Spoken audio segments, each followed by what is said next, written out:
गांव में एक गरीब लड़की रहा करती थी जिसका नाम सीमा था। वह अनाथ थी और वो अपना घर मूंगफली बेचकर चलाया करती थी। कभी कभी तो उसकी मूंगफली बिक जाती थी, पर ऐसा दिन भी आ जाता था कि सीमा की एक भी मूंगफली नहीं बिकती थी। हर रोज की तरह एक दिन, मूंगफली ले लो, मूंगफली, आओ आओ, मूंगफली ले लो। हाँ हाँ दीदी, मुझे मूंगफली दे दो। तुम्हारी मूंगफली खाने में बहुत ही अच्छी लगती है। हाँ हाँ, तुमने बिल्कुल सही कहा। सीमा दीदी की मूंगफली खाने में बहुत अच्छी लगती है, इसलिए मुझे भी मूंगफली दे दो। आज मैं भी मूंगफली खाऊंगी। अरे सीमा, मुझे भी मूंगफली दे दो। मुझे भी मूंगफली लेनी है, मुझे भी मूंगफली दे देना। हाँ हाँ, जरा रुकिए। उस दिन सीमा की सारी मूंगफली बिक जाती है और सीमा खुशी खुशी अपने घर चली जाती है। उसी पैसे से वो अपने पेट भर लेती है।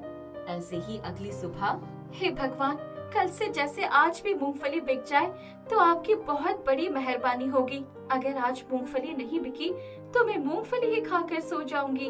मूंगफली ले लो, मूंगफली, आओ आओ, मूंगफली लेकर जाओ, अच्छी अच्छी मूंगफली।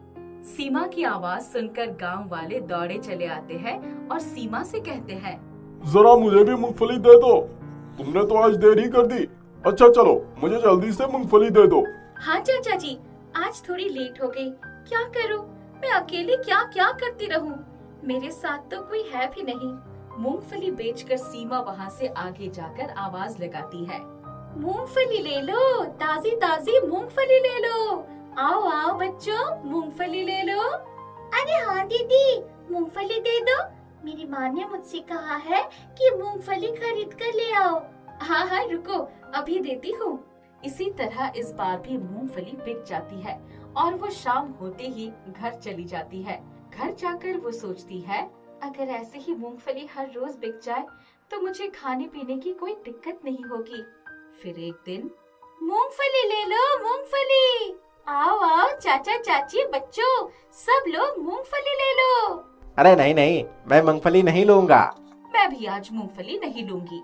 इस बार उसकी मूंगफली नहीं बिकती। कुछ दिन तक उसकी मूंगफली अच्छे से नहीं बिकती, तो वो बची हुई मूंगफली को गरीब बच्चों में बांट देती है और थोड़ी अपने पास रख लेती है। अरे भगवान, ये क्या हो गया? 2 दिनों से मेरी मूंगफली नहीं बिकी। ऐसे ही कुछ और दिन चलता रहा। मूंगफली ले लो, मूंगफली, ताजी ताजी अच्छी अच्छी मूंगफली। हाँ हाँ, आज मुझे मूंगफली दे दो।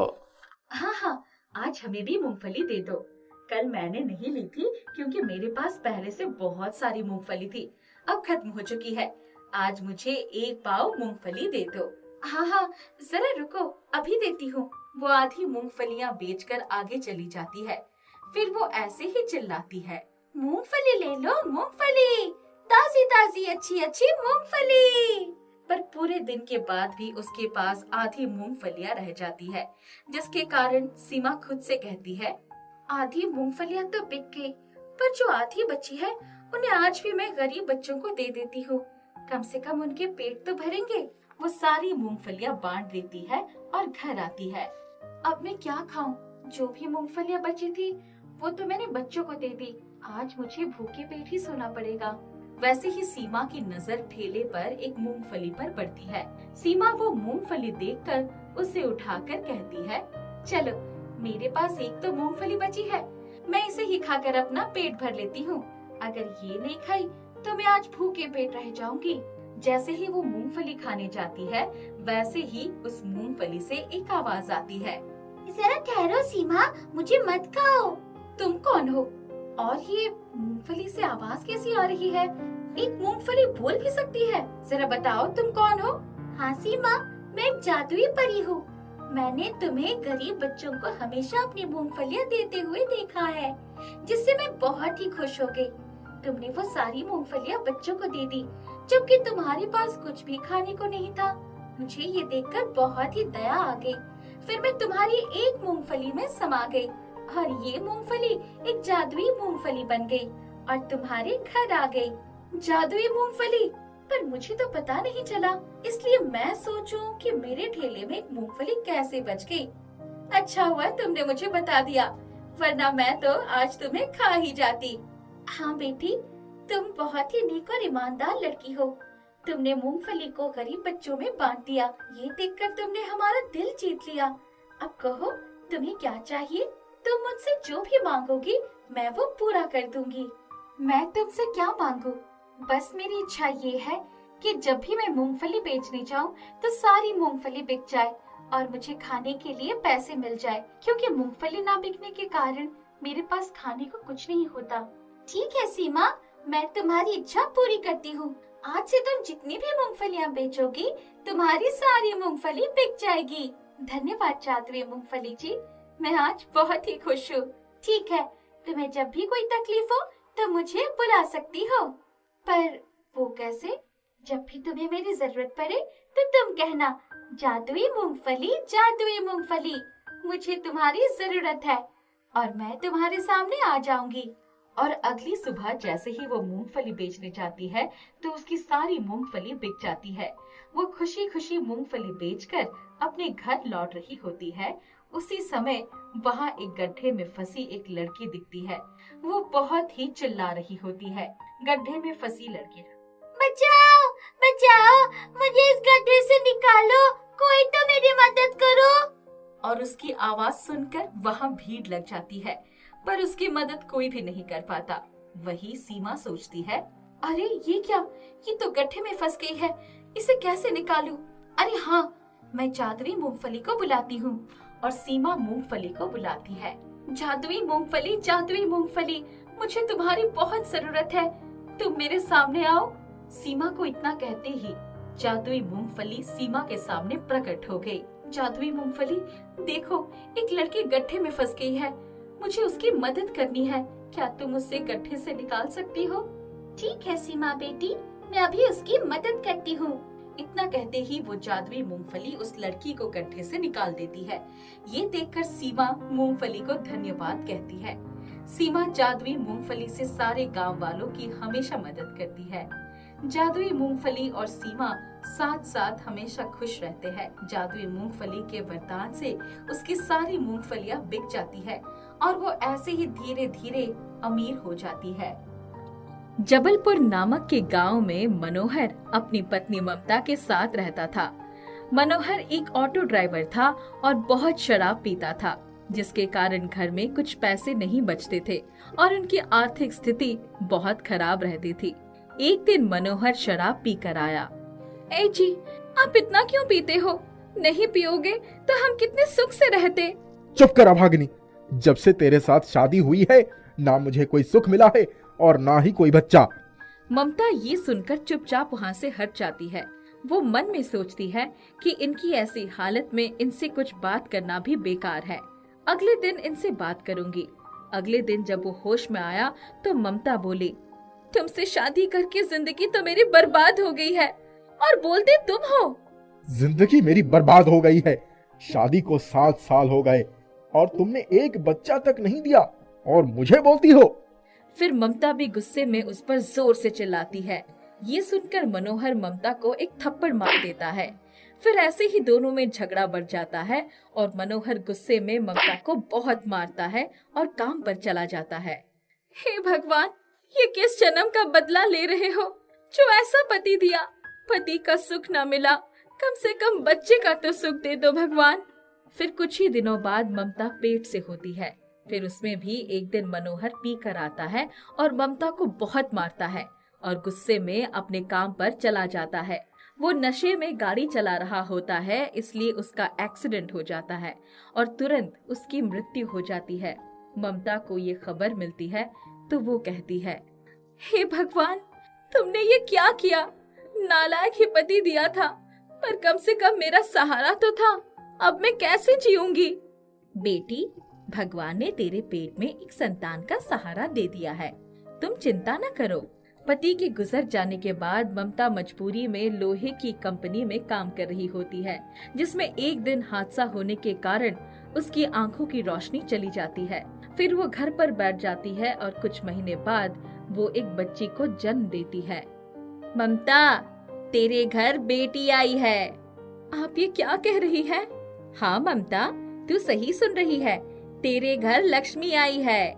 ये सुनकर ममता थोड़ी दुखी होती है और मन ही मन भगवान से कहती है कि हे भगवान, आपने एक संतान भी दी तो वो भी लड़की, जिससे मुझे समाज से बचा कर रखना होगा। ममता को चिंतित देख विमला काकी कहती है, ममता तू इतनी चिंता मत कर, तेरे दिन बदलेंगे, सुख के दिन आएंगे, तेरी बच्ची का नाम सुखी रख दे। ठीक है काकी, आप कह रही है तो सही ही होगा। ममता ये ले सुखी के लिए सुनहरे रंग की फ्रॉक, मेरे पास थोड़े पैसे थे जिससे मैं ये फ्रॉक ले आई। फ्रॉक को देखकर ममता बहुत खुश होती है। फ्रॉक देखने में बहुत सुंदर थी तो उसे पहनकर ममता सोचती है कि भगवान इसके खाने के लिए भी कुछ नहीं है जिससे इसका पेट भर सके। इतना कहते ही घर के गेट पर बहुत सारा खाने पीने का सामान आ गया। जब ममता बाहर आई और उसने देखा सारे खाने के सामान तो उसने सोचा कि काकी दे गई है। भगवान बहुत धन्यवाद जो तुमने विमला काकी को मेरी मदद के लिए भेजा, वो इतनी सारी खाने की चीजें दे गई। ममता उस फ्रॉक का जादू नहीं समझ पाई और फिर सुखी को खाना खिलाकर वो फ्रॉक को बक्से में रख देती है। विमला अगले दिन उसके घर आई तो, काकी बहुत धन्यवाद आपको जो आपने इतनी मदद की और खाने का सामान भेजा। नहीं ममता, मैंने तो कोई खाने का सामान नहीं भेजा। क्यों मजाक कर रही हो? क्या आपके नाम पर भगवान ने भिजवाया है? हो सकता है ममता। फिर कुछ दिन बीतते हैं। ममता लोगों के घरों में झाड़ू बर्तन करके बेटी को पाल रही थी। कुछ सालों बाद सुखी 5 साल की हो जाती है। एक दिन आसपास के घरों के बच्चों को देखकर एक रात खाने के समय सुखी कहती है, माँ, तुमने मेरा नाम सुखी क्यों रखा है? हमने तो कोई सुख के दिन नहीं देखे। हाँ बेटी, मैंने आज तक कोई सुख नहीं देखा और ना ही तुझे सुख दे पाई हूँ। लेकिन काकी माँ ने कहा था कि हम अच्छे दिन जरूर देखेंगे, इसलिए उन्होंने ही ये नाम रखा था। फिर सही पोषण ना मिल पाने के कारण एक दिन सुखी की तबीयत खराब हो जाती है और वो बेड से लग जाती है। तब उसकी अंधी माँ उसको कुछ बात समझाकर दवा लाने के लिए जाती है। तभी उसके रास्ते में एक्सीडेंट हो जाता है और वो मर जाती है। फिर बहुत देर हो जाने पर सुखी खोजते खोजते बाजार जाती है और अपनी माँ की लाश को सड़क पर देखकर बहुत रोती है। माँ, तुम चली गई। तुम तो कहती थी हमारे सुख के दिन आएंगे और तुम मुझे ही दुखी करके चली गई। सुखी फिर रोते रोते अपने घर जाती है। घर में अपनी माँ को याद करके वो सामान देखने लगती है जिसे बेचकर वो कुछ खा पी सके। तभी उसे वो फ्रॉक दिखती है। वो उसे लेकर बाजार निकल जाती है। बाजार में राखियों की लगी दुकानें देखकर वो सोचती है कि काश मेरे पास भी राखियां होती जिसे बेचकर मैं कुछ पैसे कमाती। तभी उसे एक बूढ़ा व्यक्ति राखियों से भरी टोकरी उसको लाकर देता है। बेटी, ये लो मेरी राखियों की टोकरी, इसे बेचकर तुम पैसे कमाओगी क्योंकि मैं बूढ़ा हो गया हूँ, ज्यादा घूम नहीं पा रहा हूँ। हाँ बाबा, मैं जरूर करूँगी। आप यहाँ बैठो। सुखी अपनी राखी की टोकरी पूरे बाजार में घूम घूम कर अच्छे दामों में राखियां बेचकर पैसे कमा कर आती है। तो वो देखती है कि वो बूढ़े काका वहाँ नहीं है।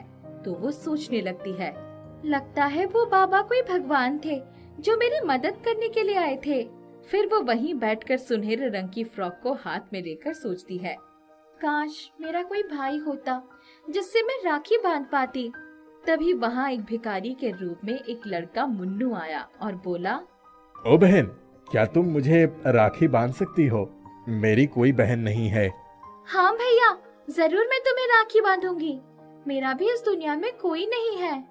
तभी सुखी मुन्नू को बड़े प्यार से राखी बांधती है। फिर उसका प्यार देखकर मुन्नू मन ही मन सोचता है कि मैं अपनी बहन को क्या दूं। उसका उदास चेहरा देख सुखी कहती है, भैया तुम चिंता न करो, मुझे कुछ नहीं चाहिए। मुझे एक भाई मिल गया और अब मुझे कुछ नहीं चाहिए। मुझे तुझको अच्छे कपड़े दिलाने थे। तभी सुखी के हाथ में फ्रॉक देखकर उसे अपने हाथ में ले मुन्नू कहता है, बहन, तुम इतनी छोटी फ्रॉक लेकर क्यों घूम रही हो? मैं तुम्हें ऐसी ही सुंदर फ्रॉक लाकर दूंगा एक दिन। इतना कहना था कि अचानक उसके सामने एक सोने की फ्रॉक आ गई। ये देखकर दोनों भाई बहन चौंक गए और उन्हें अपनी आंखों पर विश्वास नहीं हुआ। फिर मुन्नू बोला, सुखी, ये क्या है? भैया, मुझे भी पता नहीं ये क्या हो रहा है। बच्चों, तुम लोग घबराओ मत, मैं जादुई फ्रॉक हूँ। मुझसे तुम दोनों जो मांगोगे वो सब मिलेगा, लेकिन बस ईमानदारी से। ये सुनकर दोनों भाई बहन बहुत खुश हो जाते हैं और धीरे धीरे दोनों अच्छा खाना, कपड़े और घर मांगकर फिर अच्छी सी नौकरी पाकर मेहनत करने लगते हैं और लोगों की भी मदद कर सुख से रहते हैं। कहते हैं ना, ईमानदारी से रहने वाले लोगों की कभी हार नहीं होती।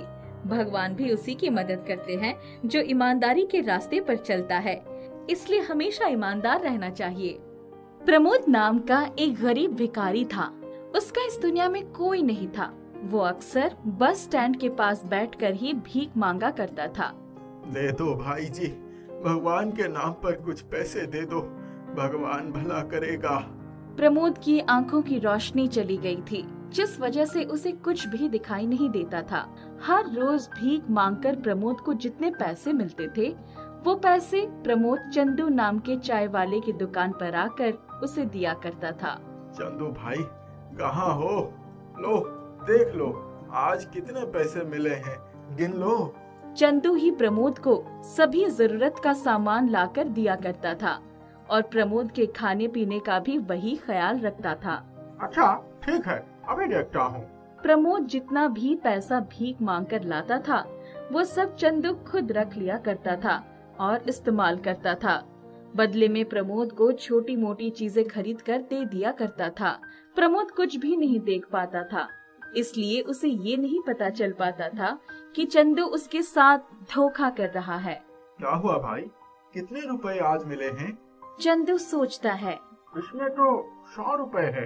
एक काम करता हूँ, 70 रुपए मैं रख लेता हूँ और इसे कह देता हूँ 30 ही मिले हैं आज। क्या हुआ चंदू भाई, कुछ कह नहीं रहे? आज कुछ भी नहीं मिल पाया क्या? अरे नहीं नहीं, 30 रुपए मिले हैं आज। इतने में आज का खाना तुम्हारा हो जाएगा। रुको, अभी तुम्हारे लिए खाना लेकर आता हूँ। चंदू उस 30 रुपए में से भी 10 रुपए रख लेता है और 20 रुपए में प्रमोद के लिए थोड़ा सा खाना लेकर आता है और प्रमोद को दे देता है। लो, खाना ले आया हूँ, खा लो इसे। प्रमोद अपने हाथों से खाना छूकर देखता है। आज ऐसा लग रहा है दुकानदार ने थोड़ा कम ही खाना दिया है। अरे नहीं नहीं, ऐसा कुछ भी नहीं है, महंगाई बढ़ गई है। 30 रुपए में इतना ही दे रहे हैं। अच्छा चलो, कोई बात नहीं, इसे ही खा लेता हूँ। एक दिन प्रमोद बस के अंदर जाकर सभी से भीख मांग रहा था।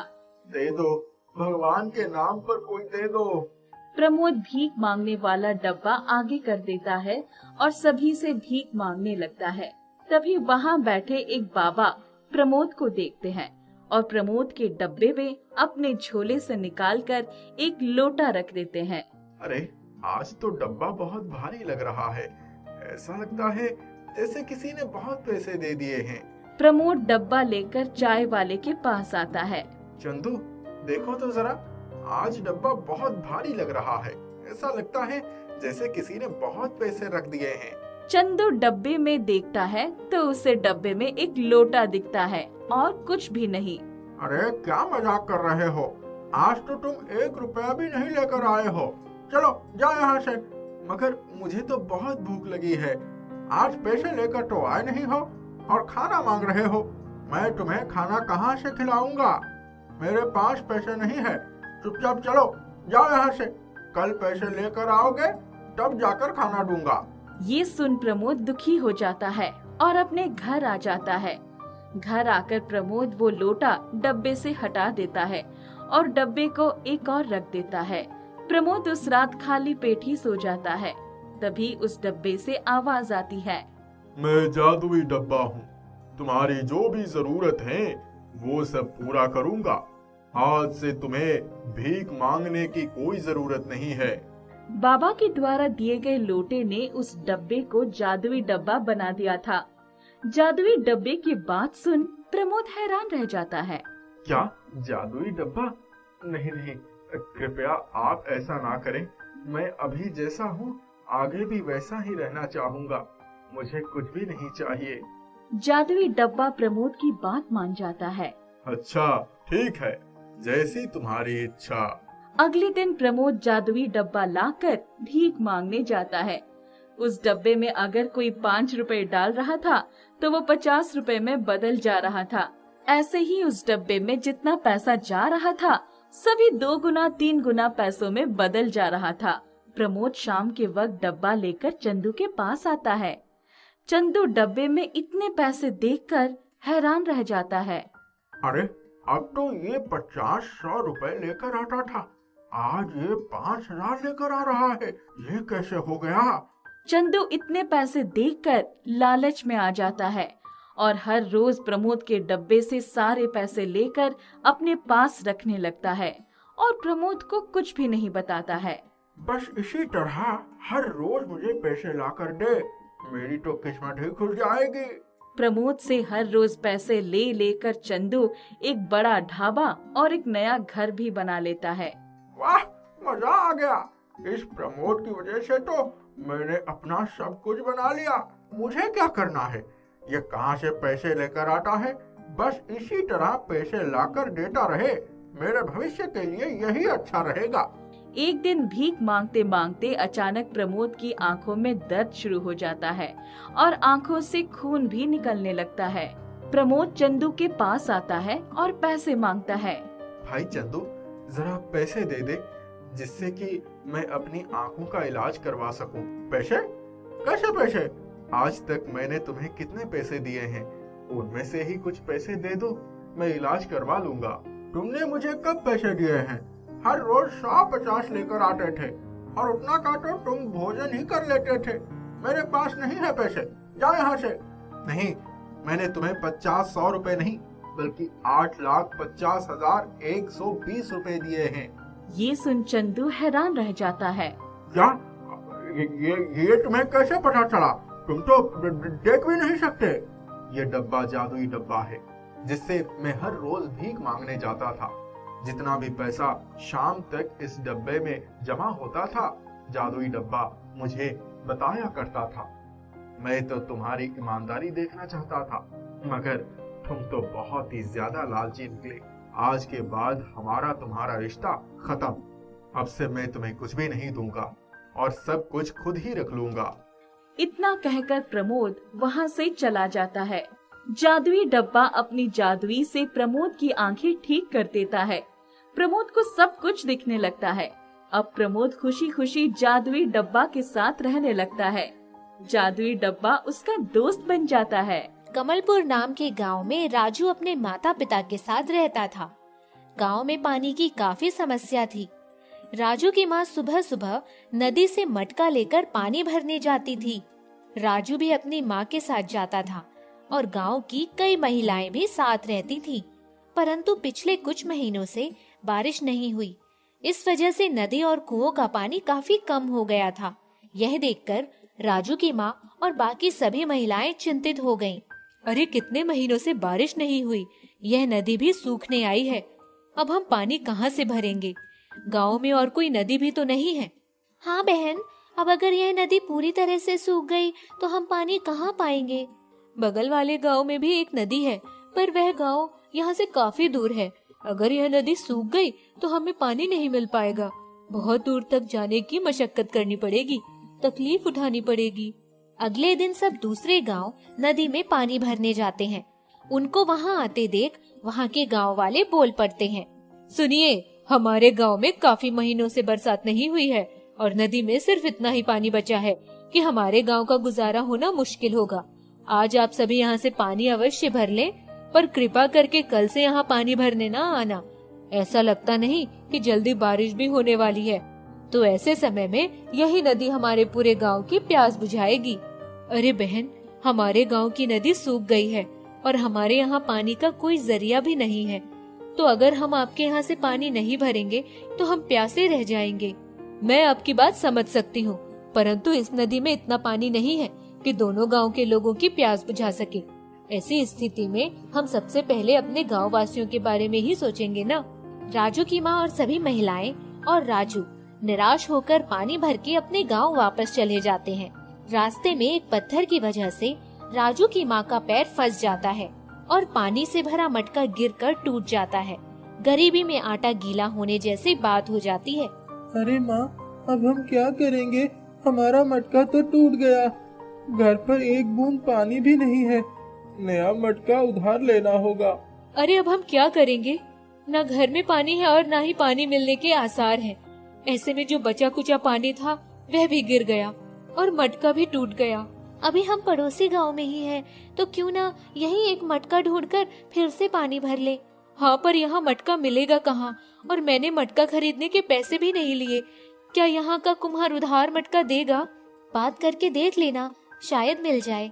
थोड़ी देर यहाँ वहाँ ढूंढने के बाद राजू को पेड़ पर एक मटका टंगा हुआ मिलता है।